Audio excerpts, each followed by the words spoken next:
Hello there. What is going on, everybody? Today I'm going to be talking about the upcoming Onager class Star Destroyer for Star Wars Armada. I'm going to break down a couple of things and kind of focus on some things that maybe you didn't notice the first time you saw it, and just going to give you my take based on what limited information we have right now.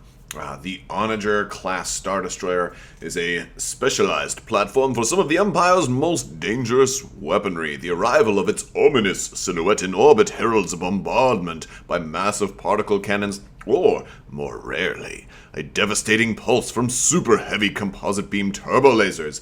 Its deployment in more sensitive Imperial operations can neither be confirmed or denied. That's, of course, taken from the official listing page on Fantasy Flight Games website. But no, it's a nasty-looking ship. Looks very, very cool. Has a couple of very interesting capabilities. So I did get an early look at this at Gen Con. It's a pretty nice-looking ship, roughly about the size of an Imperial Star Destroyer, although a little more narrow in the midsection and the rear, and, of course, wider in the front. So I think it'll be slightly smaller than an ISD, but still kind of in that large ship category. It does count as a large ship. And one of the things that's really cool about this ship is this is a new design. Physically, you know, the cannon appearance of this is new, and it's great that FFG has been able to create not only this, but also the Starhawk in this new wave of Armada ships. A lot of Star Wars attention has been pulled to Fantasy Flight Games, and specifically Star Wars Armada in general. So if you have found this video and you're not familiar with Star Wars Armada, I'd urge you to consider checking out some of my other videos, especially how to play Armada or Armada overview videos, because it's a really, really cool game. With that being said, let's take a little bit closer, because I do want to kind of take a look at everything that we're going to get in this expansion pack. Now, I will tell you, it does say that we get 15 upgrade cards, and they are not showing us 15 upgrade cards right here, so unless, of course, that might have been a typo, but I have a sneaking suspicion there are more upgrade cards than are what's available here. And it makes a lot of sense that there would be a little bit more for a number of reasons. One reason in particular is that it's a $59.95 expansion, and usually for those high dollar expansions, they tend to give you a bulkier amount of cards to kind of outfit the rest of your fleet a little bit more. Additionally, you know, there's some extra defense tokens there that I just don't feel like are going to go on this card, and I feel like there's going to be extra ways to, you know, lend out other defense tokens to other ships, and I don't really see that in anything that they are showing us here. It does appear to be a Command 3 ship, hence the 3 command dials. Obviously, it's going to have a speed of, well, we can presume at least 2, but then again, sometimes those numbers are set incorrectly, as we will see. Zooming in closer to the base here, we actually see a couple of things. For one, the side of the ship, the side arc, is currently, at least for the version that they're showing us here, is set to 2, whereas you know, it's maxed at 2, whereas they have the shield dial set to 4. So that's obviously a mistake, unless, of course, there is something in the ship that can boost the side shields 2 points higher than they normally could go. I doubt that, but it has happened before. More than likely, the mock-up was just set incorrectly, because that sometimes happens, especially in an early version of a mock-up, and that's what we're seeing here. Now, one of the things that makes this particular ship unique is that special firing arc highlighted in green in the front. That is basically the experimental Kyber-powered cannon that is able to fire beyond long range. And it looks like the dice arc for that special front arc is the same as the front arc, except it has 1 extra red dice. So you're looking at 3 red, 2 blue, and 2 black. Now, what is not clear right now is if it gets to use that entire armament regardless of range, if it's going to basically be able to roll black dice beyond long range. I do not expect that to be the case. I would expect that perhaps just the red dice can be used beyond long range. But that's something that we're kind of awaiting more information for. And as we get more information, I will certainly bring that to you. But that's one of my questions right now is, you know, questions about how this front special firing arc is going to work. And how will we measure beyond long range? Because if you only have a core set, you only have one tool, when looking at the list of components on Fantasy Flight, it does not come with a supplementary range tool, so it's not coming with anything else. Presumably, the easiest way, well, there's two ways, would be to take your opponent's range tool, and like if you're adding, a distance 1 past long range, then perhaps you measure it that way and you just stick two maneuver tools together. The problem is, if you're playing with only one core set, you're not really going to be able to do that, and they don't usually want you to borrow somebody else's stuff. So I'm really curious to see what their official answer is for us to measure beyond long range. It may be simply anything past long range is considered the beyond long range, but then still, how do you measure the firing arc? I mean, I've got lasers, but they don't come in the core set, so how do they expect you to measure beyond that?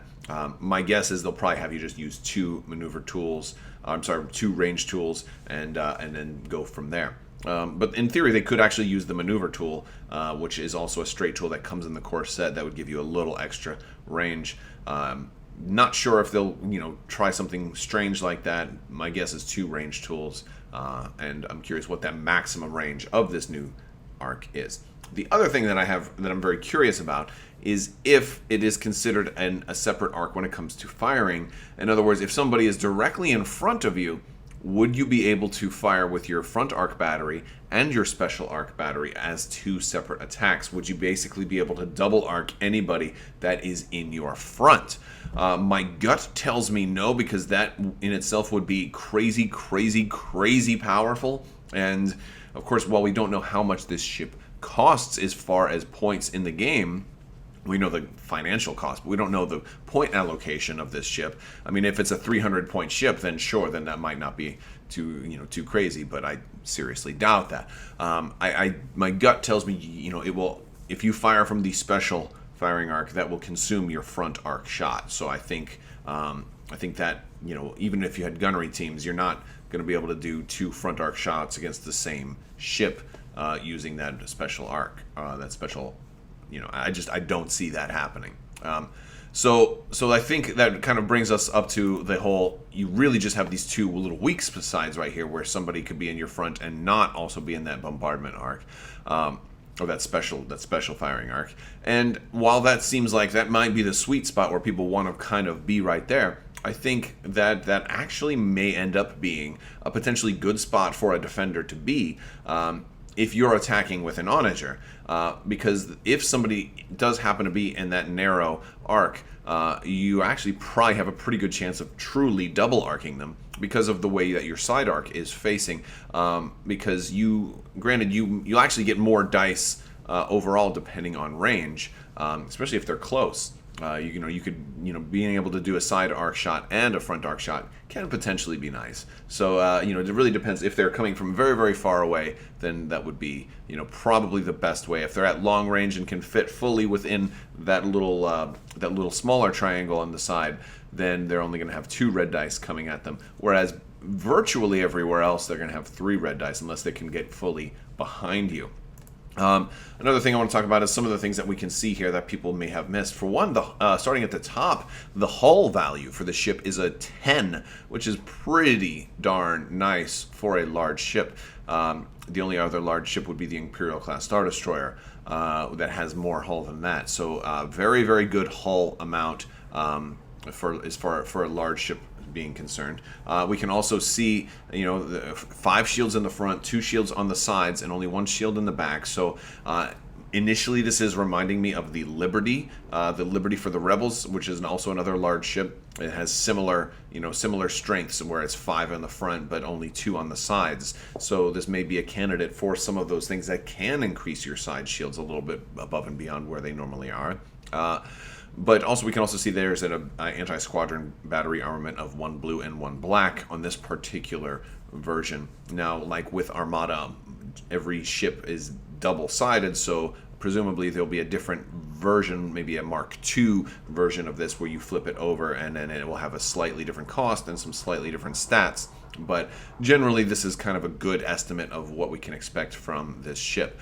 There's one other thing that I think is particularly interesting, as something they've never really done before on this ship, and it's where the yellow dots are specifically on the side arcs. If you'll notice that they put the yellow dot pretty far in, and I think that's actually brilliant. Having the yellow dot that far in on the line means that if somebody wants to take a shot at your weaker side arcs, they're going to actually have to work farther to get around you, because most of the shots where somebody can kind of shoot your side from mostly in front of you are going to be crossing your line. And that is basically, I believe, put there to illustrate your front big hammerhead. Your hammerhead has the 5 shields. The big front of you has those 5 shields. And somebody trying to get to your sides, it's going to hit your front first. So by moving those yellow dots farther in, they've really put an interesting play dynamic on this ship, because now all of a sudden your side arcs, while they are a weaker side for you,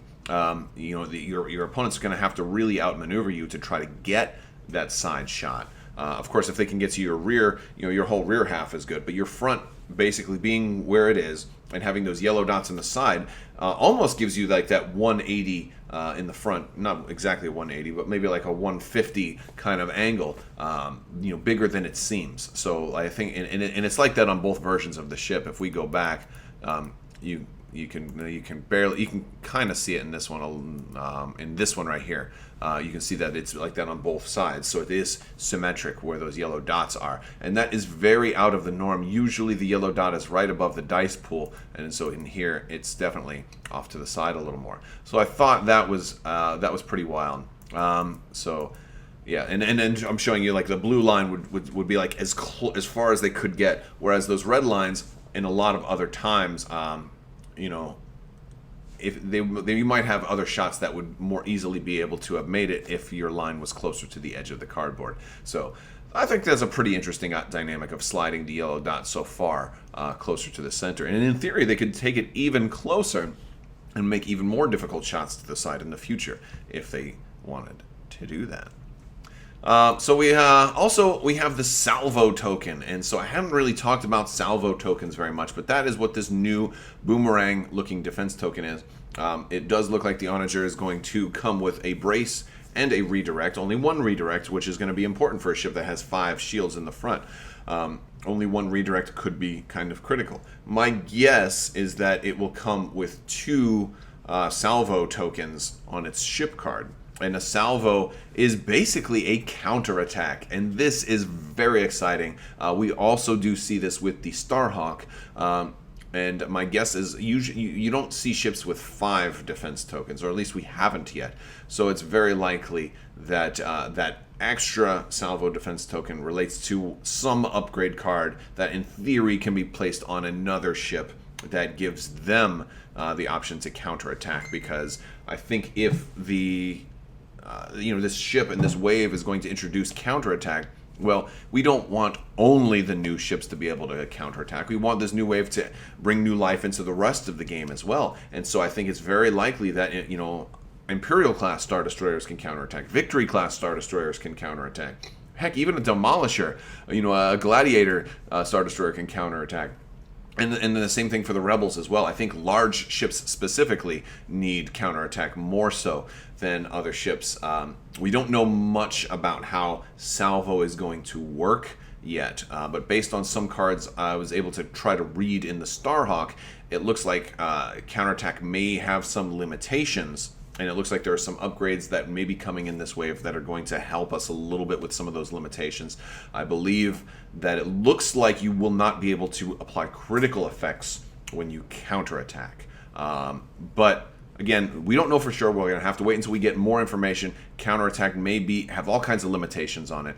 But I love the idea of spending a defense token to counterattack. And because it's going to make your opponent really think about what type of accuracies they want to spend. Where do they want to lock down your defense tokens? And I think it's just going to give a whole lot of fun to this game, and hopefully alleviate the requirement for action padding for strategic officer or whatever. If you want to go first, fine. I'll put my ship right there in the front. We can spend one of these salvo defense tokens and shoot you back. Oh, I've got 2 salvo defense tokens. I'll keep shooting you back. Even if I am destroyed, I can still spend, if I could spend the token, I can still shoot you back even if I'm destroyed. You get that kind of simultaneous fire as I'm picking my ship up off the board. that is super cool, and I think it's something that Armada has needed for a while, and I have definitely been in favor of ships being able to counterattack, so this is super cool. I'm very excited about the salvo tokens. And the fact that there's 3 there means we're probably going to have a way to give 1 to another ship.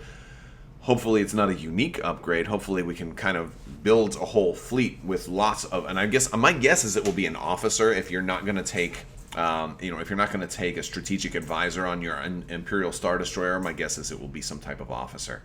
Do something deliberately not shown in the spread.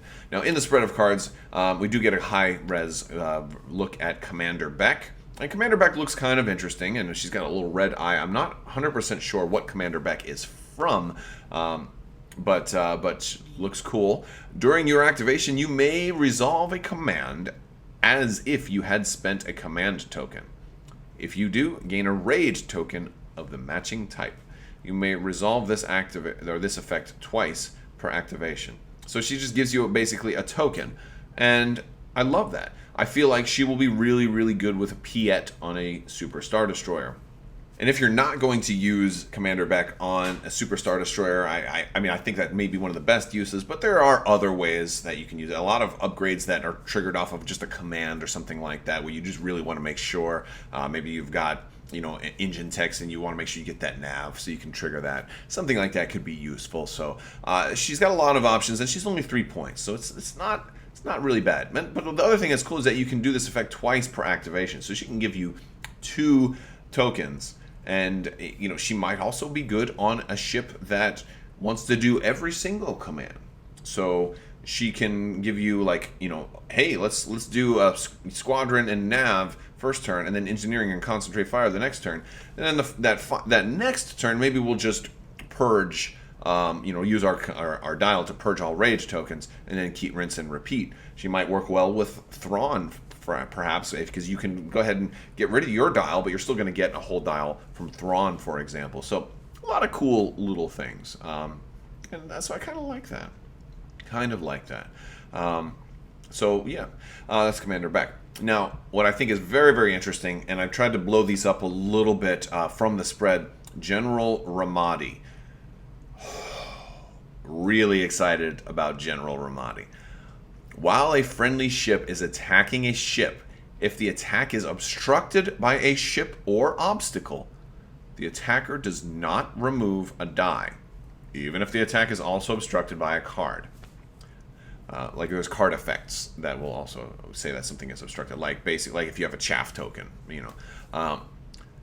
and may add 1 red die to the attack pool. So now, basically, General Ramadi, and again, I don't know what he's from, but he turns obstruction into a benefit for you. I don't even know an in-canon explanation on how that works, but that's insane. If I'm shooting through an obstacle, I get an extra red die. As somebody who likes to fly Architons a lot, I wouldn't be able to run Vader this way. I wouldn't get all my rerolls, but an extra red die? Are you kidding me? Are you kidding me? Oh, that's great. So if you can come up with some other ways to get... Now, like, I am instantly thinking of a fleet of Architons with maybe 1 Gazanti, and I fly that Gazanti close to you, and all my Architons kind of lined up behind. So instead of a conga line, we'll do like a tag team, kind of like the clock. Like I'm the hourglass, and you guys are over here, and I'm like all my ships lined up this way. I'm just thinking of all kinds, and it would be tricky to do that because they'd all have to be at different speeds. But I mean, that's freaking amazing. That's just really, really cool. I love this. I love it. And he's only 20 points. This is like the Dodonna for Empire, because it never, it can only help you. Worst case scenario is you should have a shot that's not obstructed. Well, that's good too. But like, that's always going to be good, right? Right? Are you kidding me? That's crazy. That's great. Now, the only time that wouldn't, you wouldn't get your extra red die is if a shot was obstructed due to a card effect only, and not a ship or thing. So, like, an opposing commander or a chaff token or something like that. And there's several effects that will force an attack to be obstructed. But yes, then you'd still lose it. But General Ramadi for 20 points, the cheapest commander, that looks amazing. Super, super cool. I'm over the moon about this guy. Can't wait to test him out. He'll totally change the way I fly a lot of my favorite fleets. A really cool option. I'm down for this guy. Another one that's pretty interesting is Gunnery Chief Varn. We can't see it. Might be Varnier. Might be. I think it might also be Varn Quacular. So I'm going to call her Gunnery Chief Varn Quacular for right now. She's a weapons team and she's Imperial only, and she's unique. But she offers some really cool abilities. So what we can make out of it looks like after you deploy, you can place, it looks like a die set to a blank on this card. If you are second player, you may set it to any face instead. While attacking a ship, you may exchange a die in your attack pool with the die on this card.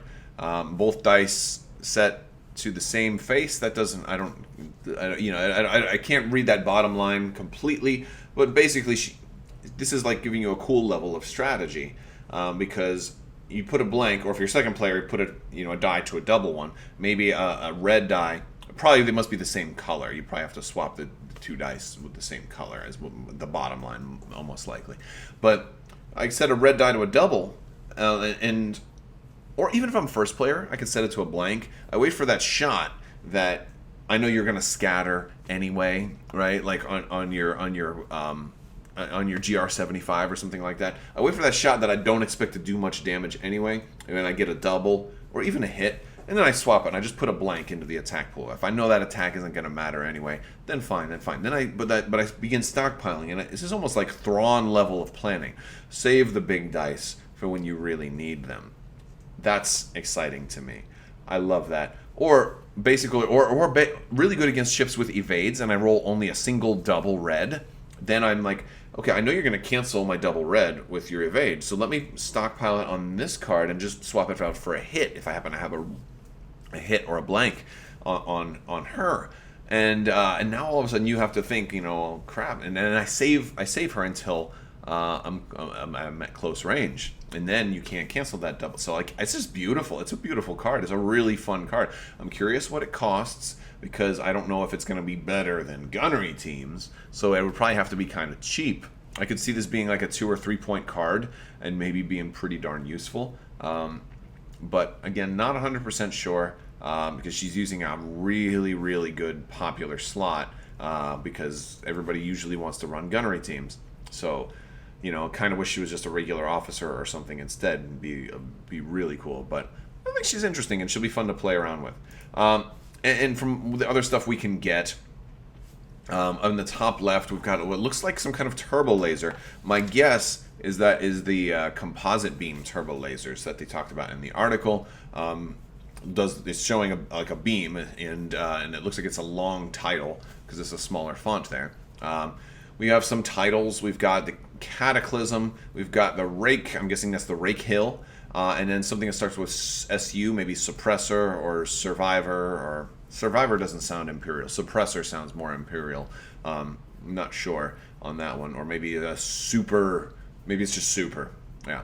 We've got some kind of bombardment something at the top as well. But we can't see a whole lot of these. It looks like the SU title, or I'll go with Suppressor for right now, deals with like some type of a special crit, blue or is that black or red? But basically you can spend a crit effect to maybe cause somebody to lose one of their turbo laser ordnance or ion cannon cards equipped to the defender. That would be pretty nasty. It would be pretty nasty. And it looks like you have to discard the title to do it. You also have like a Riva, a character there. And it's hard to see exactly what she's doing, but it's saying something. After you, as the defender, maybe, defending has, exhaust may ready one. So maybe she's letting you ready some kind of defense token after you defend. Something like that. And then the Rake Hill Nav, this one looks really weird. While you execute, it looks like a 0-speed maneuver. You may exhaust this card and gain yaw equal to that maneuver, or yaw something that maneuver. Now, I don't know how you can gain a yaw value at a 0-speed maneuver. So my guess is that the rake hill is somehow allowing you to reposition without moving forward, which sounds very interesting. I don't know why you would want to be at speed 0 ever, especially when you have these new super radical awesome defense tokens. Don't know why you'd want to do that. But that's some of the cards that looks like we're getting. Again, it says we're supposed to be getting 15. So, not sure if that's exactly what we're going to end up getting or not. But the Onager looks pretty cool. Looks pretty cool. All right, guys. Well, that is all I've got for you today. Stay tuned. I will also be looking and breaking down the Starhawk, what we can tell from that amazing-looking ship. Yeah, we'll wait for more articles and more information as it gets closer. By the way, that artwork with those gravity wells in the background are freaking awesome looking. All right, guys. I want to thank you all so much for watching. And as always, have a great day.